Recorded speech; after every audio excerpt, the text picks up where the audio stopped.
சேவைகளாக செய்து முடிக்கும். 30 சேவை என்பது உங்களுக்கு அனைவருக்கும் தெரியும். அனைவரும் அவர்கள் வேலையை விட்டு தான் செய்திருக்கிறார்கள். ஒரு குட்டி கதையோட ஆரம்பிக்கலான்னு பார்க்குறேன். கதையோட எல்லாரும் இது நினச்சிக்கிறீங்க, கதை தான்.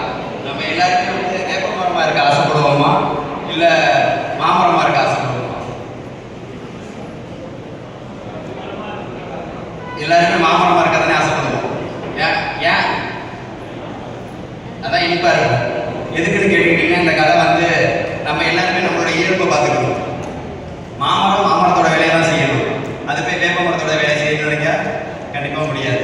அதனால நம்ம வந்துட்டு எல்லாருமே மாமரமாகவே இருப்போம், எல்லாருக்கும் இனிப்பையே கொடுப்போம். அப்போ வேப்ப மரமாக இருக்க விரும்பலை. அதனால நம்ம சேவை செய்ய தான் வந்திருக்கோம். கண்டிப்பாக சேவை செய்வோம். கடந்த ஆண்டு 30 சேவையை சொல்ல போனோம்னா கண்டிப்பாக வந்துட்டு ஒரு 15 நிமிஷத்துக்கு மேலே ஆகிடும். ஒரே பேப்பர்லாம் ரொம்ப சிம்பிளாக எழுதிட்டு வந்திருக்கேன். நான் என்னால் முடிஞ்சதை ரொம்ப சிம்பிளாக நீட்டாக சொல்லிடுறேன்.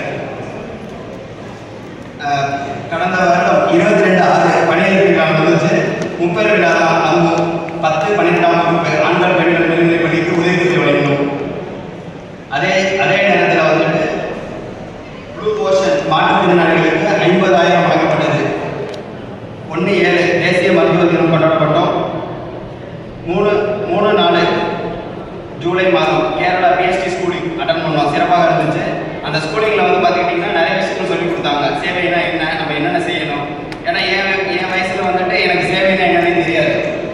எனக்கு வந்துட்டு இவங்க கூட பயணிக்கிறப்ப தான் சேவைனா என்னங்கிறது தெரிய வந்துச்சு. ஏன்னா நம்ம சம்பாதிக்கிறது வந்துட்டு நம்மளோட செல்வம் மட்டும்தான் நினச்சிக்கிட்டு இருந்தேன். ஆனால் சேவை வந்து தான் பெரிய செல்வங்கிறத எனக்கு இந்த லைன்ஸ் கிளப்பில் பயணிக்கிறப்ப தான் வந்துட்டு நிறைய விஷயம் தெரிஞ்சிச்சு. அதுக்கப்புறம் 7/7 அரசு மருத்துவமனையில்